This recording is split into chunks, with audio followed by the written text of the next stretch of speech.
I think we got to talk a little bit about Fields. I know a lot of people have mentioned, if you want to mention durability issues with Kenny Pickett, okay. The turnovers, okay. Who he had in Chicago. But I'll say this, Ike, where I land is second rounder at most. I would not offer a first round pick for Justin Fields, who will be Mm-hmm. the final year of his rookie deal. If you pick up the 5th-year option, all of that. But if you trade that draft capital for Fields as well, to me, what you'd be signaling is Kenny Pickett is then your QB2. So I think Chicago's going to want as much as they can get for Justin Fields. But then I'm also like, okay, who's Pittsburgh competing against to acquire him? Maybe Atlanta. I could say maybe Seattle. I don't see Vegas as a possibility there, considering that the Raiders just brought in Luke Getsy, Fields' offensive coordinator this past year, and it didn't work. Luke Getsy got fired in Chicago. So, yes, the Bears are going to want as much as possible for Justin Fields. I don't know how many suitors they're going to be, and the Bears have the number 1 overall pick. It's assuming they'll draft Caleb Williams with that.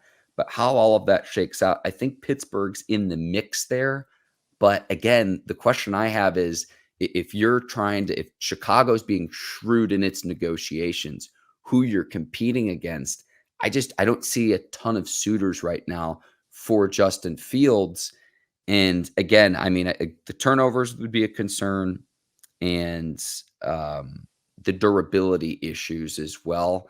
If I'm going to be that critical of Kenny Pickett, I have to be that critical of Justin Fields. But I think that's another possibility for the Steelers. Yeah, just take one team.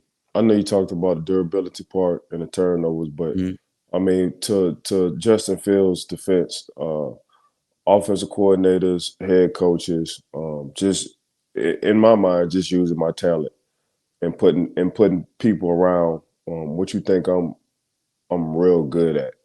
So to my strength. So that's how I look at Justin Fields. Like yo good coaches, man. They evaluate their quarterback, especially with that kind of talent as Justin Fields. Yeah. You evaluate the quarterback and you just run with his strengths and make sure he just understands his weaknesses, and you put talent around him. So that's exactly how I look at that. So how I won't say this without being rude. So in Justin Fields' defense, I know it's a lot of talk, and I know they got a few high picks, one pick in a 2024 draft, and I know Caleb Williams Caleb Williams is different. Just watching tape on him yesterday and seeing what he can do with that football, he all the way different.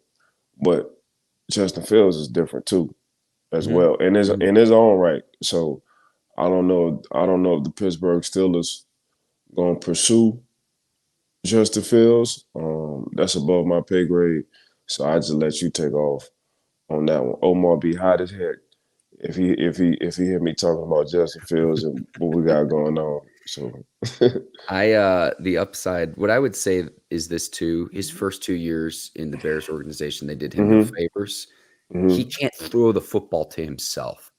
And really, until this past season when he had DJ Moore, he didn't have the talent from the skill position players that you need as a young quarterback in the NFL.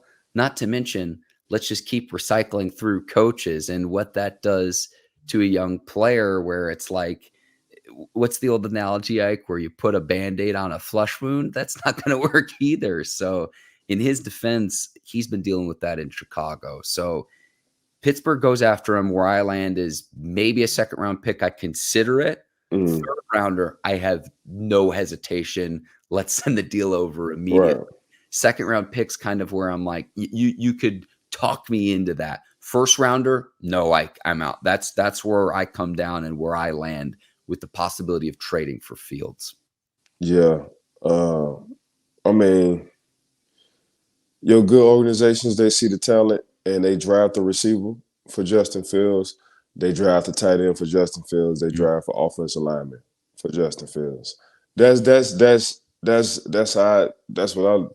what I see. When they like a quarterback, I mean, just look at what Houston did last year in the draft with CJ Stroud and company. They got Tank. They already had a few pieces together. So they drafted when they know they got a quarterback, they draft them a receiver. That's a heck of a relationship, So that's why I say let's. I gotta give Justin Fields some kind of credit. Like you get your receiver in Chicago, you get your tight end in Chicago. I'm talking about high too. And when Justin Fields was coming out a couple of years ago, for sure he could have got him a number one receiver. They could have got him a number one receiver. For sure they could have got him a number one tight end. Then we'll just put all the pieces together. So either you're gonna get a left tackle, you get you a left tackle, you get your left tackle high, you get you a tight end high, and you get your receiver high. And then we'll figure out, we already know what Justin Fields can and can't do, so we'll just figure out, hey man, we're gonna lean all the way on his strengths. And what's that, man? We're gonna hit all these RPOs. So I'm gonna get him a big receiver who gonna come in the cold weather when it gets windy in Chicago. And I'm gonna get him a big left tackle who will come in, who can protect him from the blind side. And I'm gonna get him a old school throwback, Iowa State, somebody from the cold weather that gonna catch the ball in the wintertime in Chicago. Like that's exactly what I'm gonna do. Like that's just my thinking, Mark. I'm just talking like if I was the GM. But to his defense, man, going through your OCs, front office at the time, it's tough on Justin Fields because there's a lot of talent over there. The things you're describing, Broderick Jones, George Pickens, you can let my mind wander, Ike. You shrug your shoulders. I got you. I'm just saying. I'm just saying, Mark.